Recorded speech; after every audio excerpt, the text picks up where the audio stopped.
Function notation is kind of dumb. This is not going to be a traditional video where I prove or derive a law, formula, method, or theorem. No, I'm just going to be ranting about how weird function notation is and inconsistent it is sometimes. And hopefully, it may tell you something about functions and give you some trivia or it's just trivial information, by the way. This is not helpful to your exams or your application. It's just for your general knowledge. Plus, I guess it could help clear any, confusion you have about functions, because they are so confusing to understand. Their notation is so inconsistent. So hopefully anyone who is confused about functions can clear up. Now, classic function, f of x equals y. Now, what we know about a function is that it takes an input x, it inputs it into this machine called a function, and spits out y. Okay, so essentially we're putting x inside a function which does some stuff to x, then spits out y. It does an operation to x. So functions are pretty much just operations you do to an input. But f of x kind of looks like f times x. If you think about it, a bracket x looks like a times x, right? But when it comes to functions, you might think it's not a function and you might just think it's f times x. Yeah, that's a confusing bit. So remember, f is just a label. It's not an actual value. You don't multiply f with x. It's just a label for a function. It's not an actual coefficient, okay? Just remember that. It's a label. However, labeling is kind of inconsistent at times, okay? So yeah, the thing is, okay, for trigonometry, it's even more confusing because sine x, they don't always put a bracket, so it looks like sine s times I times n times x, which is kind of dumb, right? It looks like that, even though sine x is actually sine the function of x. Okay, so that's what it actually means. But this is just so misleading. Again, same situation for logarithms.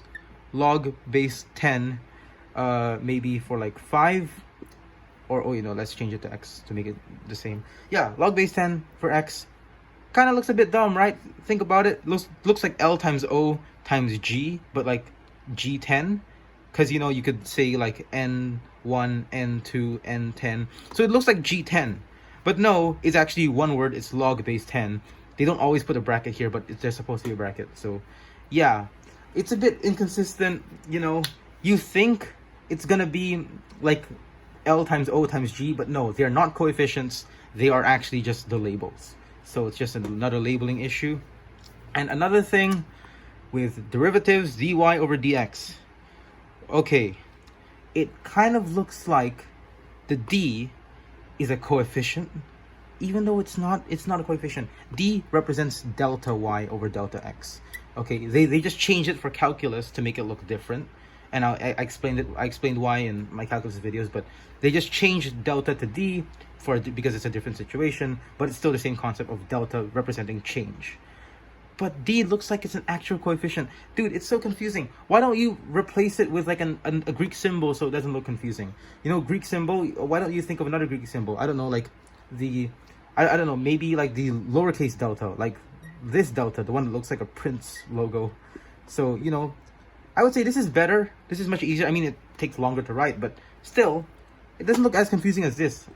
When I first learned calculus, I thought this was like d times y over d times x. So yeah, that's not the case. Labeling, yeah, functions look like multiplication, but they're not. Remember, they're just labels. Okay, remember that. Okay, so then another thing, functions with powers. That's confusing so much. It's just so much confusion happening. So if I have f of x, so it's a double layered function, I would say, double layered function. They simplify this down to f squared x. What? Okay, because f squared x, you wouldn't know it's this. You may think f squared x just means, you may think f squared x is actually f times x. Even though that is not the case, you may think of that. So this is wrong. You should not think of that, but it just looks like it. Or this looks like f of x whole thing squared. But no, remember, just because it's a function squared, that doesn't mean it's actually the whole thing squared. That is not it. That is not what it means, okay? Remember that. However, it is inconsistent with trigonometry, okay? It says that this one is not f of x whole thing squared, okay? It's not the same thing as whole thing squared. But in trigonometry, when you have something like cosine whole thing squared of x, it is the case. So it's true in trigonometry, but not true for regular functions. That's so confusing. So it's not the case for regular f's and regular functions like that, but it is the case for this. It is the case for trigonometry. That's inconsistent, man. Come on, get consistent functions. Come on, just be consistent, please. So, yeah, apparently, when trigonometry like cosine has the power of 3x, that actually just means it's cosine x to the power of 3. Yeah, apparently, but if you have f of 3x, that doesn't mean the same situation. That actually just means it's triple layered, where it's f of x. So apparently that's just the meaning. So yeah, it's a bit inconsistent with itself. Plus, it kind of goes backwards. So when I'm talking about inverse functions now, inverse functions is a similar situation, where if you have f to the power of minus 1 x equals y, that just means that you switched it. You switch this is now the output and this is the input. You kind of switch the situation. I explain it in my other videos.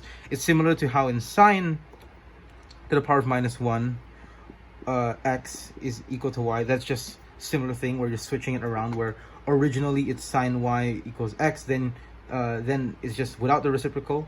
Then now you add the inverse to become sine x equals y. So I guess that's a situation which kind of makes sense. It's consistent with this, but it's not consistent with regular trigonometry. So, you know, sine to the power of minus 1 x is basically just the opposite, right?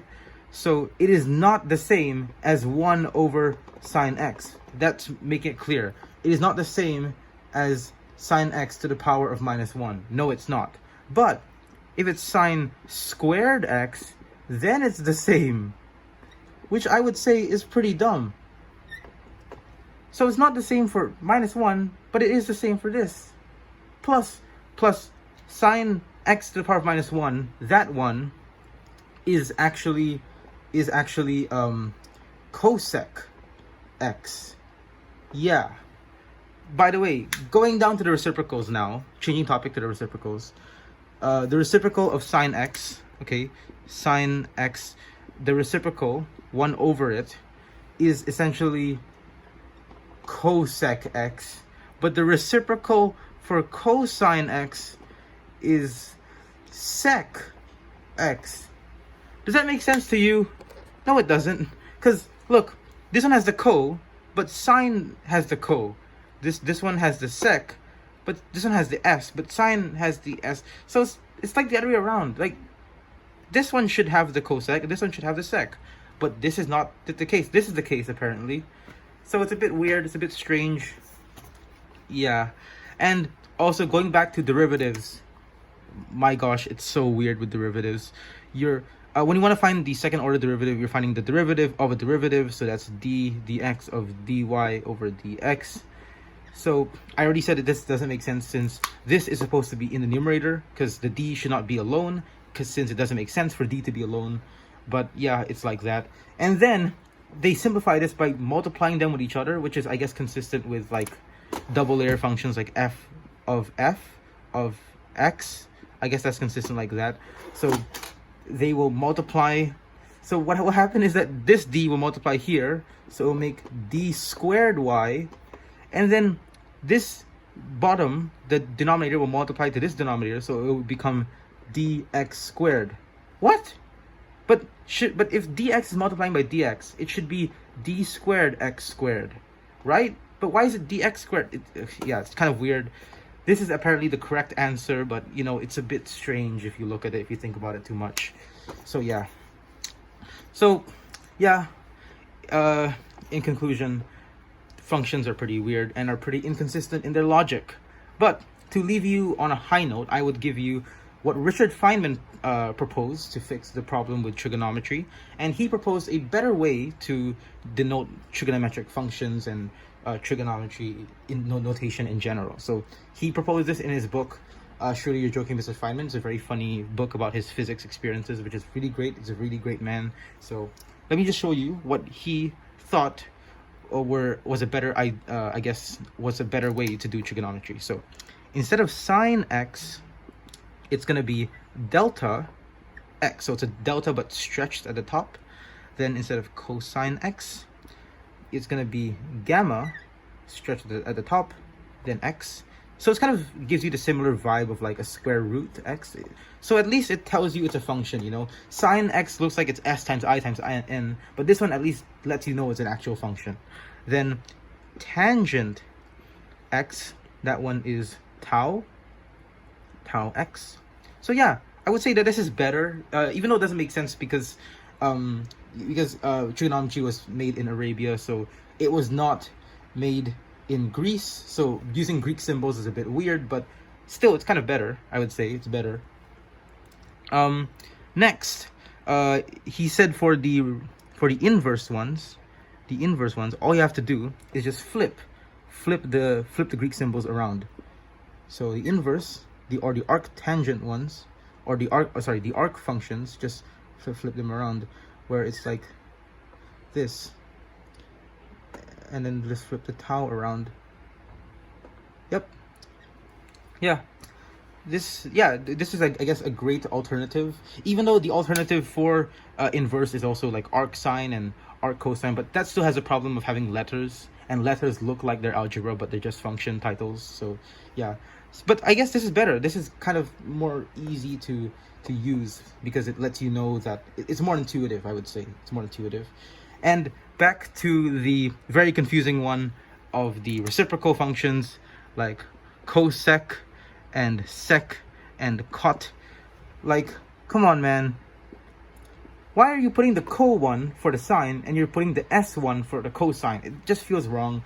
But apparently the shortcut that mathematicians use is that if you look at the third letter, it will tell you what's the reciprocal. Third letter is s, so this is for sine. Third letter is c, so this is for cosine. Third letter is t, so this is for tangent.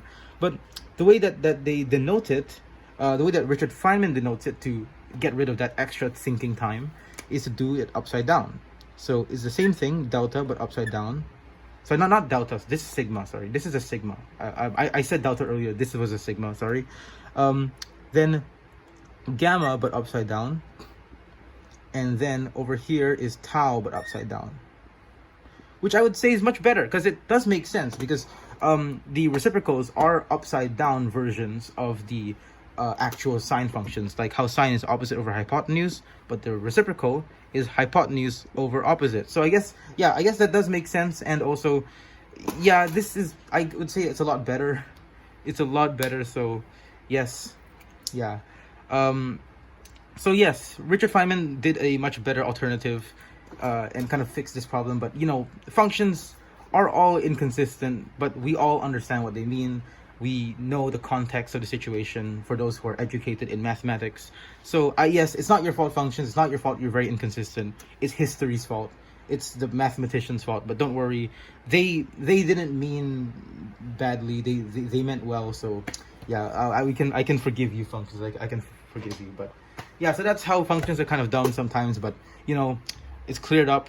It's cleared up. I hope you know what they actually mean, and I hope you kind of are less confused on what functions represent. So yeah, that's pretty much it.